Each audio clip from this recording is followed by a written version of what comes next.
Good morning. Happy Monday. It's 10:10, October 10th. It's about a quarter after 11, and it's definitely a Monday. I'm going to tell you right now.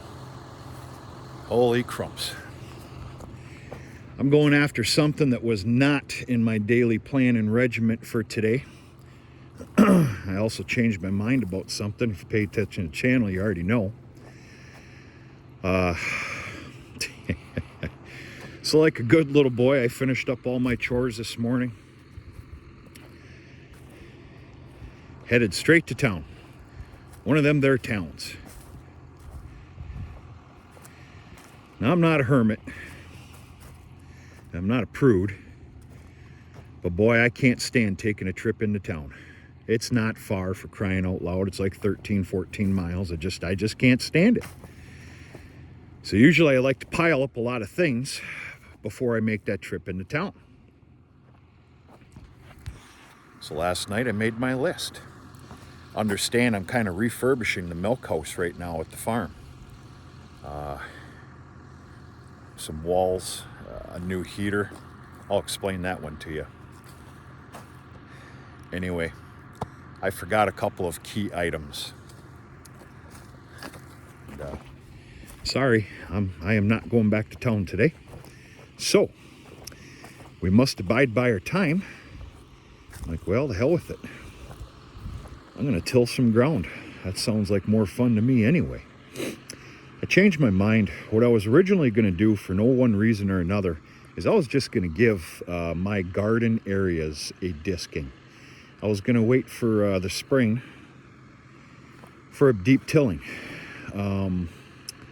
For no particular reason. Well, that's just a little ridiculous. I ended up hooking up to the Glencoe 4440, I think it is. Boy, I could be wrong there. That sounds more like a John Deere tractor.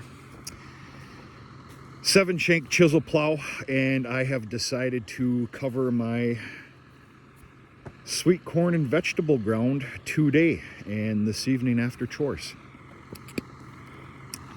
Get it done, get it out of the way. Now in the springtime, naturally, I'll be coming in here with what I call my liquid manure, which is yard slop. Remember, I'm using my words. It can damn near be justified as liquid manure. I'm going to come in here in the spring when the ground is sufficient, absolutely just cake the living snot out of every inch of this ground, and then it'll get a proper disking, if not 2 diskings. Get some of the stones out of here, mulching, and then it's ready for planting. So changing it up a little bit here, nothing big, just yeah. So I got the chisel plow out. I gave it a maintenance service, which is just literally 8 grease zerts, check the tire pressures.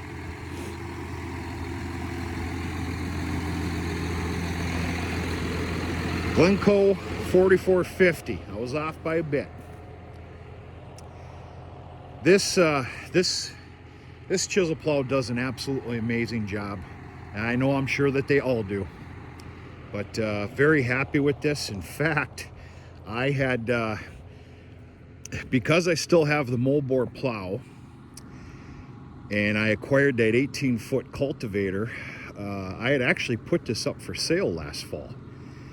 And I put a fair price on it, a fair price for the buyer and a fair price for me. And I told myself, I go, 2 weeks. If I get what I want for it, not 1 penny less, I'll let it go. Well, it didn't happen. And I'm pretty stinking happy about that, to be honest with you. This is a hell of a tool to have in the arsenal. You know, you can't have everything. I can't. And I definitely can't have something laying around that I hardly use. I think this is an exception. You know, I don't cover and till up a lot of ground. But having this in the arsenal, I think, is worth its weight in gold. I'm glad that never happened. So, The beauty of this is I'll be able to go ahead and finish off the small amount of ground here in the next day or two with these shovels. These shovels do need to be flipped though to start next year, which is going to be just fine because the other ends are brand new. So we've got a perfect little world going here. I'm changing my ways.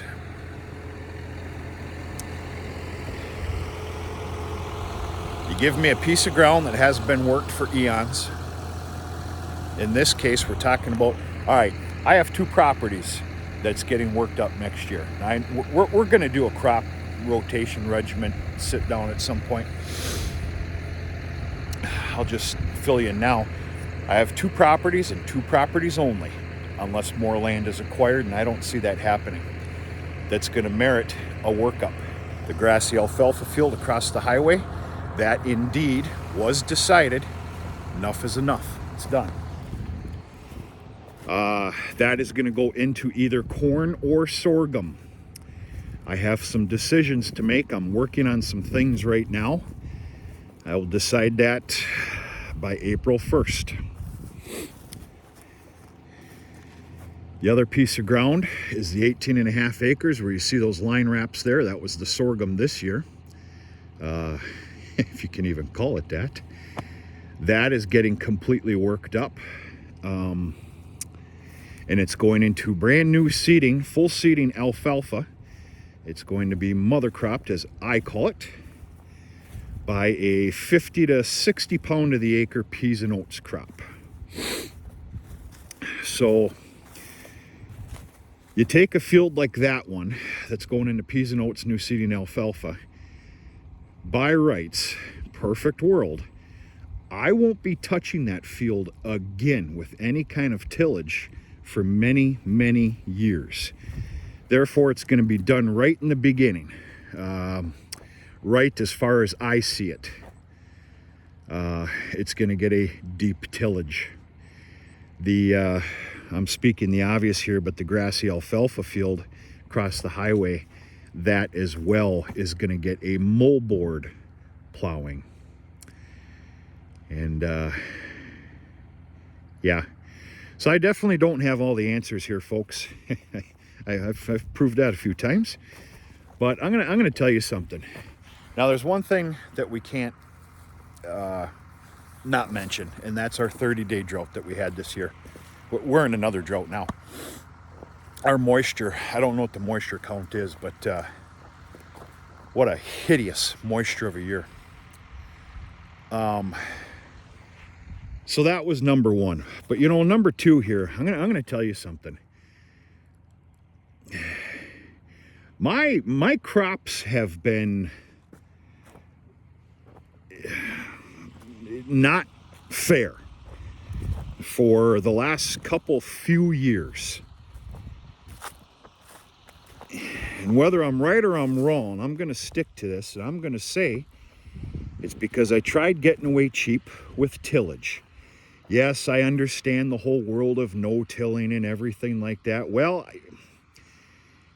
you know, I went after the ground on some double disking, you know, without putting a tine or a shank or a moldboard or anything in the ground. And then, you know, that cultivator I have, which is fantastic, and that's going to work in many scenarios. I don't know. There's a damn reason for my crops have been lingering behind. And I'm going into next year back to the basics, whether it's agreed upon or not. I know a lot of people don't. We're going after deep tilling the soil, breaking it up, burning things up. I'm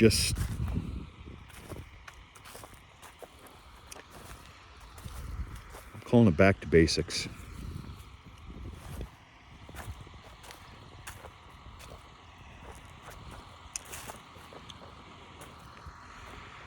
Now with the small amount of acreage that I do with, you know, vegetables and sweet corn, well, why not, you know? But the other farmland is going to get it too. That's how they always did it. So Dad always did it. So Grandpa always did it. Deep till, moldboard. Well, they had pretty stinking damn nice crops. That's my 2 cents for the day. That's all I have. So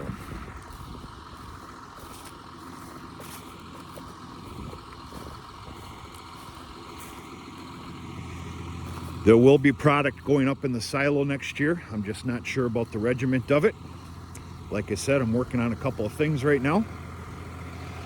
It's going to take some time for it to be figured out.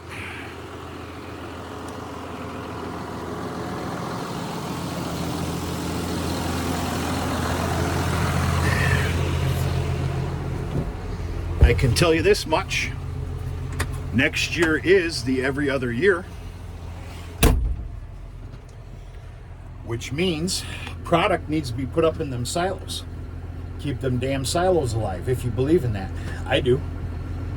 If something's not running, it's dying. You make that make sense. So one way or another, I can tell you right now, I'm flirting around with the peas and oats going in the 16-foot diameter. And then if I do sorghum across the highway, the first crop sorghum will go into the 18-foot diameter silo, and it gets filled to whatever height it gets filled. It won't fill it up. I don't think it'll fill it up. And of course, quite naturally, if I'm going after corn for corn silage, that's obviously going to go in the silo. So yeah, peas and oats, pea and oat crop will go in the 16-footer. That's almost a guarantee. It's a funny word these days. And then one or the other will be going up in the 18-footer. Feed storage is a fantastic thing, and I need to keep them alive. So anyway, yeah.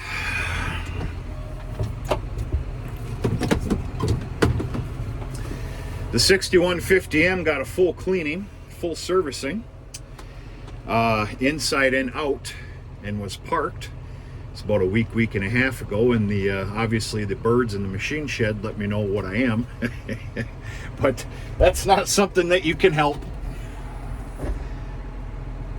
Yeah, this tractor got a full cleaning without the Windex coming out, and Armor All, which will be done and is done every spring. Other than that, I just kind of blew it out and pressure washed. All right, now I got two hands here.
I also think I'm going to change some things up here for no particular reason.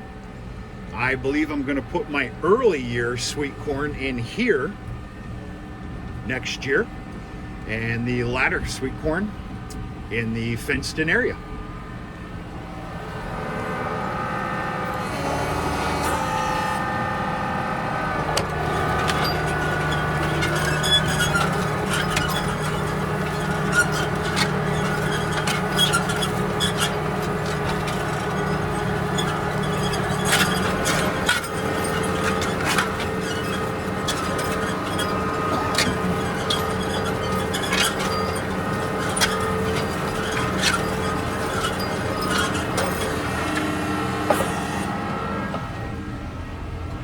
that's about it, folks.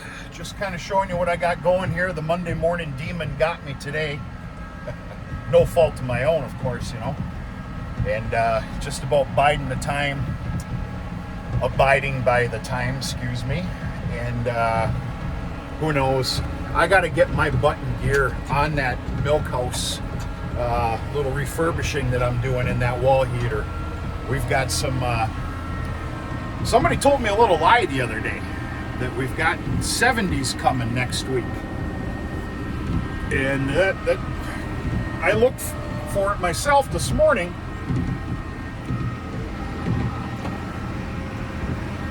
And I can tell you it's a bunch of baloney. So we got some cooler weather coming, which can play some tricks on some freezing. So I've got to get that job done. Be honest with you, a trip into town this evening is probably very practical. We'll see what happens. They need to be 26 hours in a day. That's all I know. But that's it. Things are going well. And hope everybody's having a good Monday. We're going to talk to you sooner or later.